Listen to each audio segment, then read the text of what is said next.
c'est la toute première fois que cette équipe managériale se déploie hors de Washington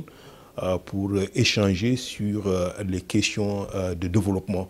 en Afrique, mais également sur les défis auxquels les différents pays du continent sont confrontés. Nous avons estimé que le Bénin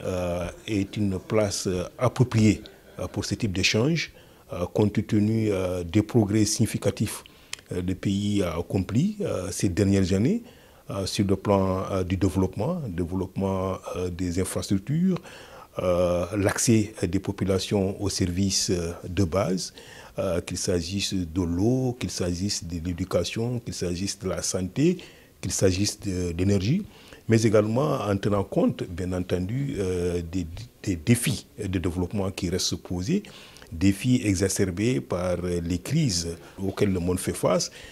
les effets de la Covid-19, le changement climatique, l'impact de la guerre en Ukraine sur les économies, mais également sur les populations, et tout ceci dans un contexte géographique des plus complexes, avec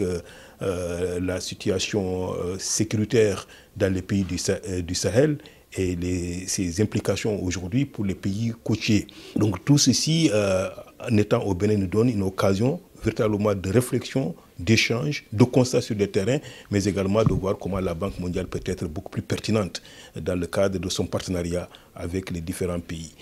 Le deuxième aspect, c'est un échange avec le Bénin lui-même, en tant que partenaire extrêmement important pour le groupe de la Banque mondiale. Le potentiel pour le rôle que le secteur privé peut jouer au Bénin, il est infini. Et le président du Bénin, de par son expérience et de son vécu, nous a donné véritablement quelques pistes de réflexion à cet égard. La question démographique, qui est un enjeu majeur pour l'ensemble de nos pays, avec l'augmentation de la population et donc tout ce qui ça demande comme investissement pour répondre à leurs besoins, est une dimension extrêmement importante que nous avons également discuté avec le président. Ça a été des échanges très longs, mais surtout très riches, sur lesquels nous allons réfléchir davantage avec l'ensemble de nos collègues, en espérant que nous aurons une feuille de route qui pourrait informer la réflexion stratégique que mes collègues dirigés par Atousek, qui est notre représentant résident ici, ont déjà commencé avec les Béninois dans le cadre de la préparation de la prochaine stratégie de partenariat entre le Bénin et la Banque mondiale, qui va être adoptée au cours de l'année 2024 et qui sera mise en œuvre sur une période de 4 ans. Les perspectives de Bénin sont bonnes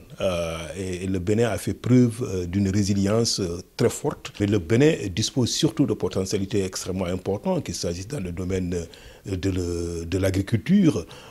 ou qu'il s'agisse du capital humain. Le Bénin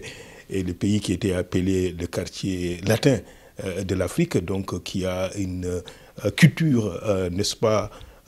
très forte pour les questions de l'éducation et de la santé. Évidemment, aucune transformation structurelle ne peut se produire si l'éducation n'est pas au centre, n'est-ce pas, des priorités. Et je pense que c'est une question fondamentale que nous avons discuté avec le président, en la mettant cependant en phase avec les défis démographiques auxquels le pays est confronté, au même titre que l'ensemble des pays de l'Afrique, en particulier de l'Afrique de l'Ouest et l'Afrique du Centre. Et je crois qu'il y a aussi un élément sur lequel je vais toujours insister là-dessus, c'est le rôle particulier que le secteur privé peut jouer pour que les secteurs porteurs de croissance puissent être débloqués et que le potentiel dans ces secteurs-là puisse être utilisé à fond. Et ceci, véritablement, c'est l'énergie, c'est l'économie numérique également. Donc, et bien sûr, l'agriculture. C'est fondamentalement des secteurs transformateurs, mais c'est des secteurs qui se développent grâce à l'apport significatif que le secteur privé peut apporter. Et ceci, c'est faisable si on a un climat des affaires qui soit véritablement propice pour un rôle prépondérant du secteur privé. Et c'est un élément que nous avons discuté avec force avec son Excellence, Monsieur le Président de la République.